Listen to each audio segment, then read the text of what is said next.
So this is happening. I have heard an upwards of 40,000 people without power. And currently they have a proposed day later this week that power should go back on. But until then, it's unknown. North Carolina, all schools in Moore County will be closed tomorrow after a massive power outage. The outage cut power to more than 40,000 residents and is being investigated at this point as an act of violence. That's how it's being described by local authorities. This is all due to precise gunmen who targeted the power grid. And many people are asking, who's next? My area? Your area? How would you feel if you were one of these 30,000 plus people with no power and no power for days on end? I know here at my place, it's been below freezing for over a week now. Now, there's a lot of theories on what this is due to. A lot of theories, with one of them being a drag queen show protest. But we have the FBI involved now. Curfews have been ordered on all people. I can also say that the fingers were pointed on a certain political side really quick with no evidence. As of now, I believe it's only accusations. More so, the worry of ongoing attacks is high. What you should know and some safety awareness tips coming right up.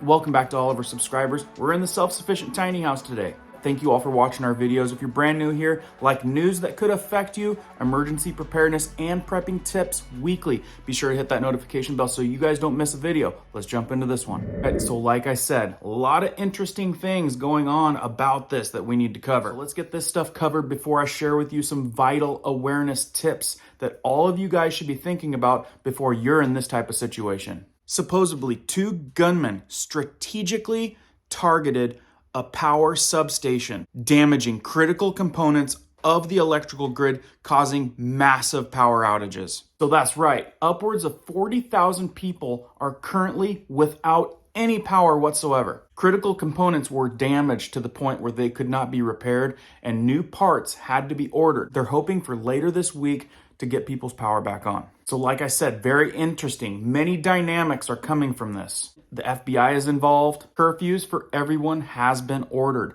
I believe it's from 5 a.m. to 9 p.m. You have to stay indoors. You don't even have the freedom to go out at night. So why is this? Well, it's been reported that looting has already taken place. So this is in prevention of looting. This is what it's come to when the lights go out. So now the big theory, and this has a major part to do with this whole story, that this was done in protest with a big scheduled drag queen show. With where our country is headed, promoting drag shows and story time with children.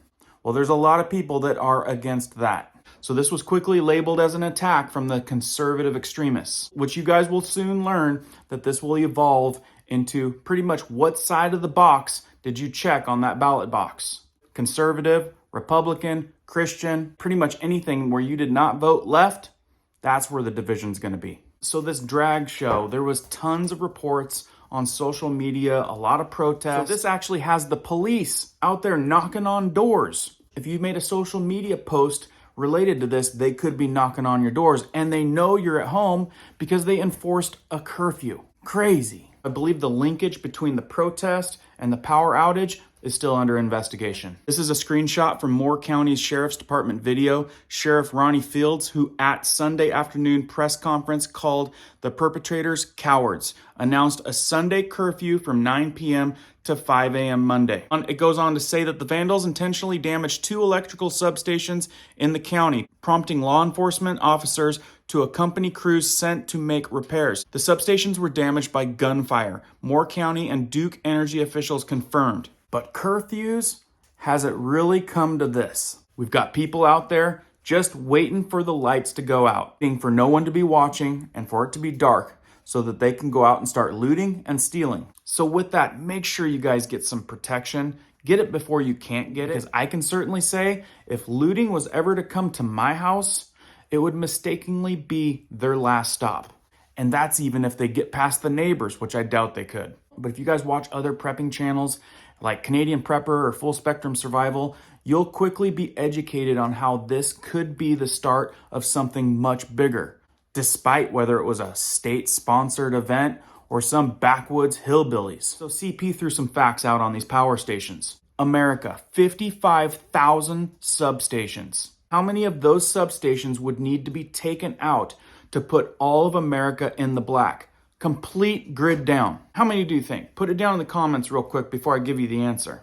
Out of 55,000 substations. Because in an interview with Granger Morgan, who is a professor of engineering at Carnegie Mellon University, he made a statement on how many of these power stations out of the 55,000 would need to be taken out to put the entire United States in black. So here we go. Now, if you guys guessed 1,000, you're way off. Maybe you guessed 500.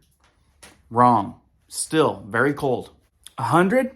Nope. Okay, certainly not any less than 50. Still wrong, but you're getting warm.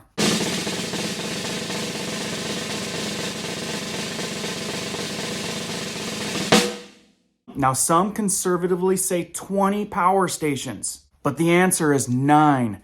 9 power stations out of 55,000 could put us in a complete power outage. Let that sink in. To me, that sounds a bit concerning.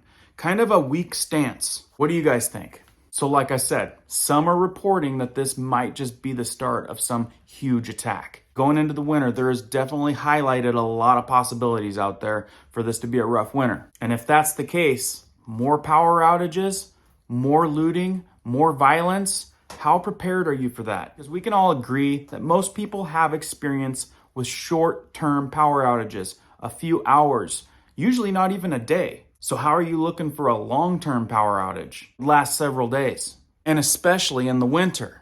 Because like I said, with these 40,000 people, they're hoping it's gonna be a week at most. There's no guarantee. These people and families are currently experiencing no heat, no power, no lights, no cell phone, no internet. Traffic lights are not working. There's gridlock traffic accidents. You can't even make a phone call to the hospital if you needed to. And hopefully those medical facilities have backup generators so they're still open for you. You can't even get gas unless that gas station has a backup generator. You think you'll be able to get some fast food? Nope. So do you know how to cook? Do you have enough food for that many days? Because not many grocery stores are gonna have backup generators and have those open doors for you. And all that electronic payment systems, that all has to do with the internet. So generators or not, I've been in situations where they can't take payment. So don't count on being able to get stuff unless you got a few bucks stashed away, which is always smart. And with no internet, no media, there's gonna be a major information blackout. Oh, and don't forget about your refrigerators and freezers. They won't be working. So with food in some cases slowly going bad, people will be flooding the very few grocery stores that are open, and they will be quickly picked dry. Let's see what this commenter had to say. He's down in the mess of it right now. I live where this happened in North Carolina.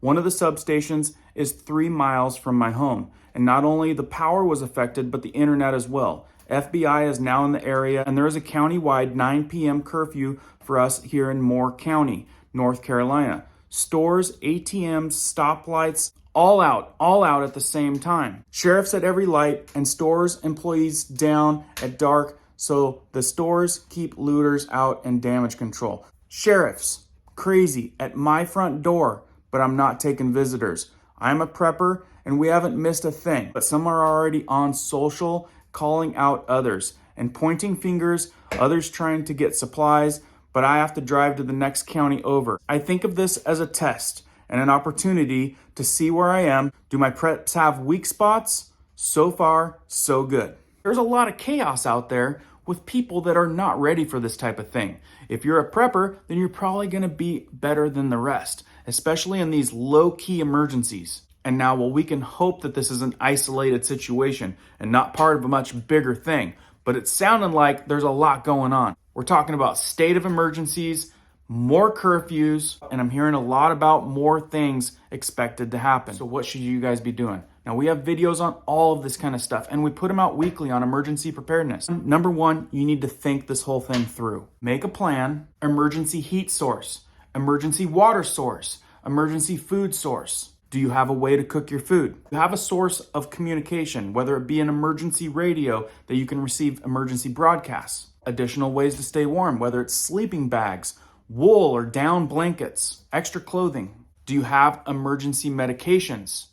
First aid. It's probably smart to have some extra fuel safely stored away. Now that small list is a good start for you to be thinking about. Community, please add some things. I know that I probably missed a ton, but for those of you out there that are super green, that's a good start. Tons of people read through the comments, and our community does a fantastic job about throwing extra good information down there. And thank you guys for that. So now whether this had to do with the drag show, which they still did it, what I'm trying to deliver, emergency preparedness. It doesn't hurt to be ready, but it does hurt when you're one of these 40,000 people that are not ready. I get a kick out of these people that throw shots at us for trying to have some emergency preparedness. Well, how do you think those individuals are doing right now if they're part of that 40,000 people crew? Wood stoves, guys. If you're in a place where you can have a wood stove, even having one sitting in your garage, some extra piping to throw through the wall could be a lifesaver. And like I've said in videos before, you can get these things as cheap as $250. I'll leave some links down below that I've left before for you guys. You can spend as little as $50 if you shop around at these secondhand stores. I've seen them at yard sales. If you want them brand new, $250 up to $1,000 can get you a great one. Anyway, guys, I hope you found this informative. Please share it, like it, subscribe if you like news that affects you, and weekly emergency preparedness tips. Keep prepping, keep learning, keep doing, guys. We'll see you on the next one.